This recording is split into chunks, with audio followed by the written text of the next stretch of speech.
नमस्कार दोस्तों। जिस प्रकार की इससे पूर्व वाली भाग में इंजन द्वारा प्राप्त की गई पावर तक की जानकारी दे दी गई थी। इसके बाद जो इंजन के द्वारा जो पावर तैयार की गई है, उस पावर का इस्तेमाल वाहन के रूप में सड़क पर चलाने के लिए तक की जानकारी देने का प्रयास करेंगे। कम से कम शब्दों में खाका तैयार करके बताया जाएगा। जो इंजन की जो पावर है, वो क्रैंक पुली से जो पावर प्राप्त हो गई, उसको अब हम वाहन के रूप में प्रयोग कैसे करेंगे, इसको समझना बहुत अनिवार्य है। इससे पूर्व भी बताया था कि जिस प्रकार वाहन के दो भाग होते हैं, number 1 engine, number 2 transmission system, number 3 भाग इसका बॉडी से संबंधित आता है, लेकिन सड़क में उतारने तक के लिए जो वाहन चलाने के लिए तैयार होता है, वो दो भागों में तैयार हो जाता है। Number 1 engine, number 2 transmission system लगा करके ये फिर उस पर अलग से जो और अन्य सिस्टम जोड़े गए हैं, सारे सिस्टम को जोड़ करके एक वाहन के रूप में तैयार किया गया है।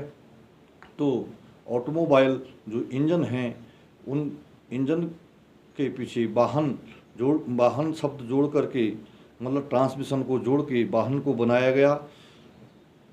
तो उसकी जानकारी हम फ्लाई व्हील जो क्रैंक की पुल्ली है, क्रैंक की पुल्ली पर फ्लाई व्हील को लगाया गया है। फ्लाई व्हील पर प्रेशर प्लेट और क्लच प्लेट की मदद से यहाँ पर से ट्रांसमिशन सिस्टम शुरू हो जाता है। और जो फ्लाई व्हील पर सेंटर में जो फ्लाई व्हील बुश लगा हुआ है, उस बुश से ही इसका दो भाग हो जाते हैं, जोड़ने के लिए और तोड़ने के लिए। संबंध को जोड़ने और तोड़ने के लिए इसमें यहाँ पर से इंजन और ट्रांसमिशन सिस्टम को दो भागों में बांट दिया जाता है।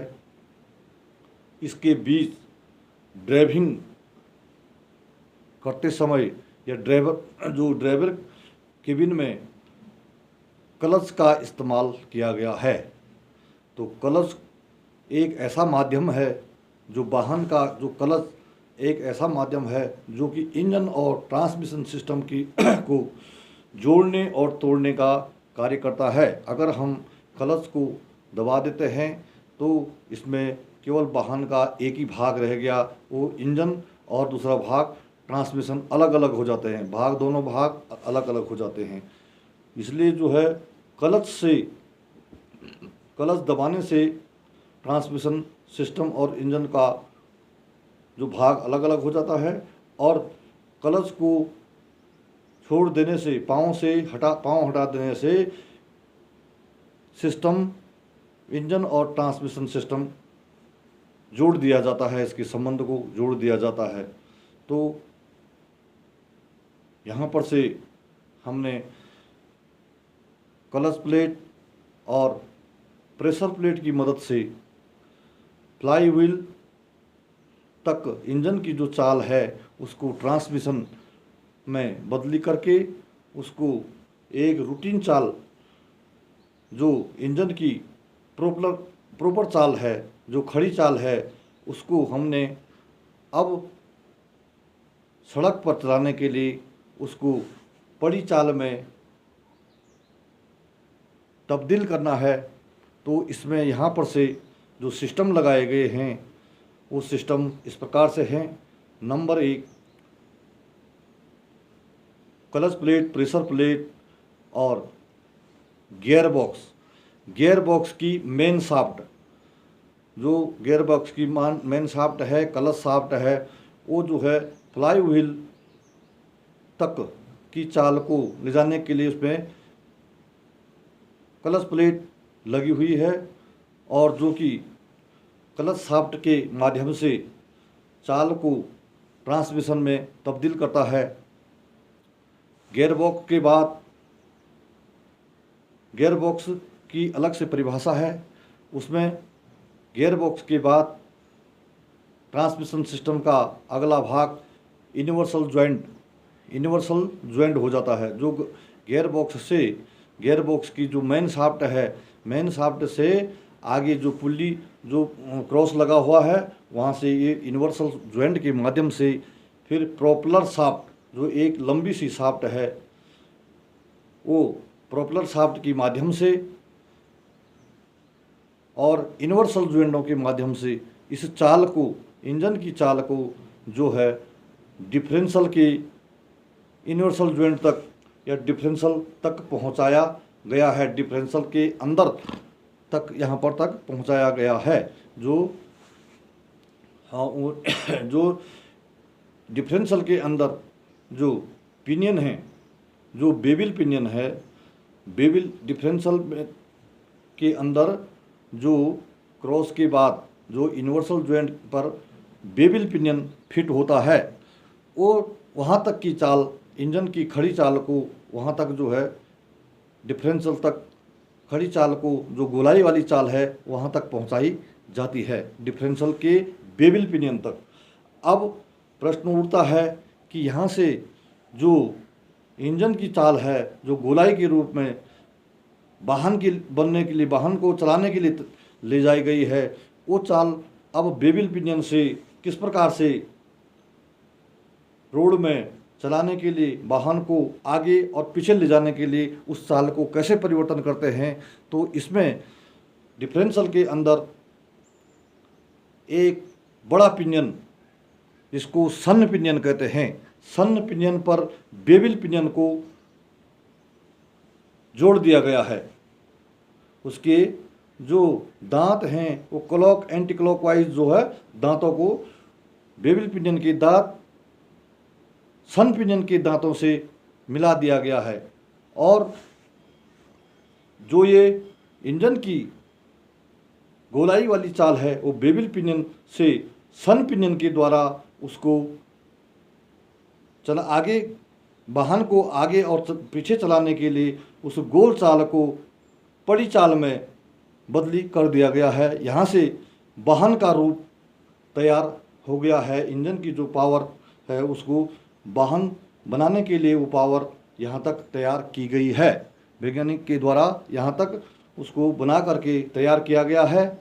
अब इस पर जो है स्टार पिनियन अलग से लगे हुए हैं।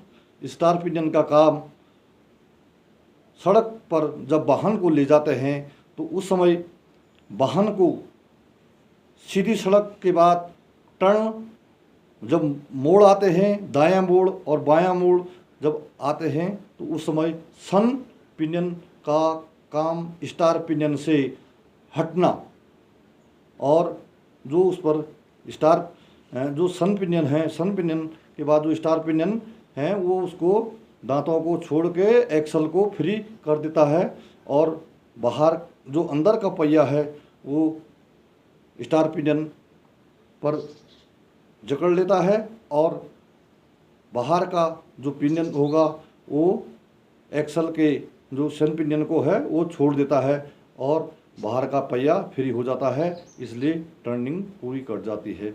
वाहन अब सड़क, सीधी सड़क से रोड पर दायां मोड़ और बायां मोड़ को आराम से काट लेता है।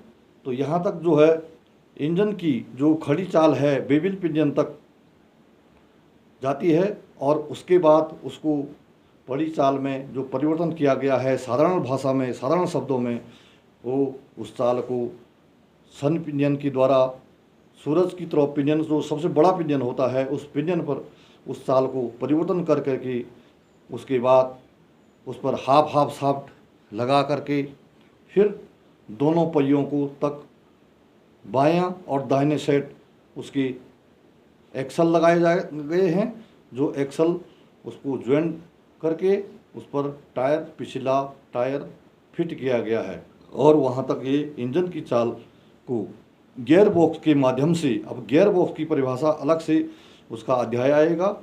गियर बॉक्स, हमने ये इंजन की चाल को जब हम क्लच दबाते हैं और गियर को लगाते हैं, पीछे का गियर हो चाहे आगे का गियर, तो तब क्लच को छोड़ते ही इंजन की जो चाल है वो पिछले पहिए तक पहुंच गई है जब गियर लगाया। अगर गियर को न्यूट्रल रखते हैं तो वो चाल, जो इंजन की चाल है, वो गियर बॉक्स के जो मेन शाफ्ट है उस वहाँ तक ही घूमती रहती है। जब हम उसको गियरों के माध्यम से गियर लगाते हैं तो वो इंजन की चाल, जो गियर की चाल और एक्सीलरेटर की जो तालमेल है, उससे पीछे पीछे उस हिसाब से अपने आरपीएम के अनुसार उस चाल को बेबिल डिफरेंशियल के बेबिल पिनियन तक पहुंचती है।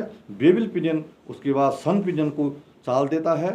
सन पिनियन जो है चलने के बाद हाफ शाफ्टों को चाल देकर पिछले पहिए को आगे या पीछे को पावर प्रदान करता है। ये पिछले पहियों ये फ्रंट व्हील, ये जो पिछले पहिए की चाल, पिछले पहियों को चाल दी गई है। इंजन के पिछले पहियों को पावर से अगले चक्कों को घुमाने के लिए इस पावर को यूज़ किया गया है। ये रियर एक्सल में रियल ड्राइव जो चाल है पिछले पहियों से अगले पहियों को दी जाती है चाल इस माध्यम से। अब फ्रंट व्हील ड्राइव, अब फ्रंट व्हील ड्राइव भी इसी प्रकार से काम करता है। जो इंजन की गोल चाल है उसको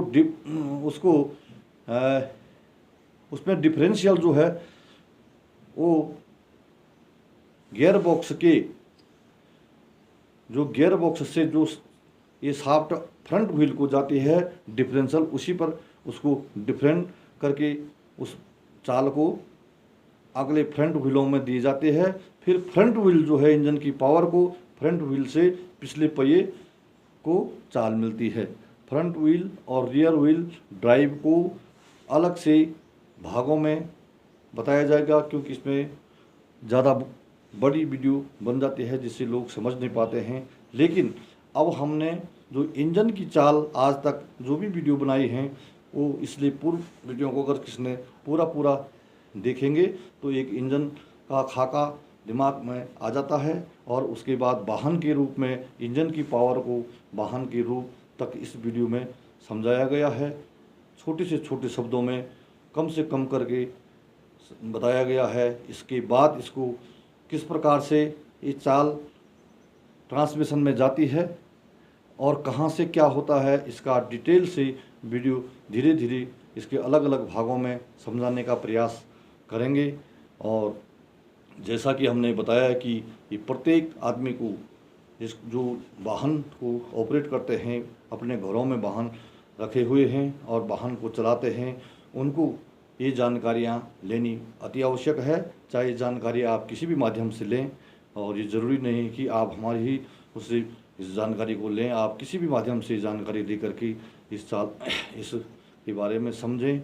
जब पुरानी कहावत है कि अगर घर में जब घोड़ा रखा है तो उसकी घास खाने की और उसको जो है यूज़ में लाने तक की जानकारी मालिक को पूरी होनी चाहिए। खैर ऐसा भी नहीं है, लेकिन फिर भी जो है साधारण शब्दों में समझना इसको बहुत अति आवश्यक है। चाहे आप पुस्तकों के माध्यम से सीखें, चाहे किसी के सिखाई हुई वीडियो के माध्यम से सीखें, जिससे कि सड़क पर वाहन को ले जाते समय कोई गलती ना हो। और अब जब ये वाहन के रूप में ये खाका आपके समझ में आ जाएगा तो उसके बाद आपको ये वाहन की रख रखाव के बारे में एक एक शब्दों में बताएंगे। और चाहे वाहन पुरानी टेक्नोलॉजी का हो, चाहे वाहन नई टेक्नोलॉजी का है, लेकिन वाहन का इंजन जो है वो ऑटो साइकिल के सिद्धांत पर ही कार्य करता है। चाहे वो इंजन 4 स्टॉक हो, चाहे वो इंजन 2 स्टॉक हो, लेकिन ऑटो साइकिल के सिद्धांत पर ही कार्य करता है। हम कोशिश करेंगे कि जो नई टेक्नोलॉजी है उससे नई से नई टेक्नोलॉजी की नई नई बातें क्योंकि आप लोगों तक साझा करने के लिए हम कोशिश करेंगे और छोटे से छोटे शब्दों में आप लोगों को बताया जाएगा। लेकिन ध्यान रहे कि जब आप वाहन को ऑपरेट करते हैं तो उसके बारे में जानकारी हासिल करना बहुत अति आवश्यक है। और चाहे आप वर्कशॉप में जाकर सीखें, चाहे आप पुस्तकों के माध्यम से सीखें, चाहे आप किसी भी माध्यम से सीखें, परंतु ज्ञान होना बहुत अति आवश्यक है, जो कि आज के युग में वाहन की बिना वाहन का कुछ भी संभव नहीं है। इसलिए जो है उसकी जानकारी होना बहुत अति आवश्यक है, जो कि अपने लिए कोई नुकसान या दूसरे के लिए कोई नुकसान ना हो। और जो रूल हैं, जो ट्रैफिक के रूल हैं, ट्रैफिक के रूलों को भी आपको धीरे धीरे पुराने से नए तक के जितने भी नियम होंगे उसके बारे में बताया जाएगा। हम भी सीखेंगे, आपको भी बताएंगे और कैसे कैसे वाहन को ऑपरेट करना है। ध्यान रखें कि जो भी वाहन हो उसमें अपने ट्रैफिक के रूल के अनुसार और वाहन के पार्ट्सों के बारे में जानकारी अवश्य लेनी चाहिए। नमस्कार। इसके बाद अगले भाग में डिटेल से बताया जाएगा। धन्यवाद।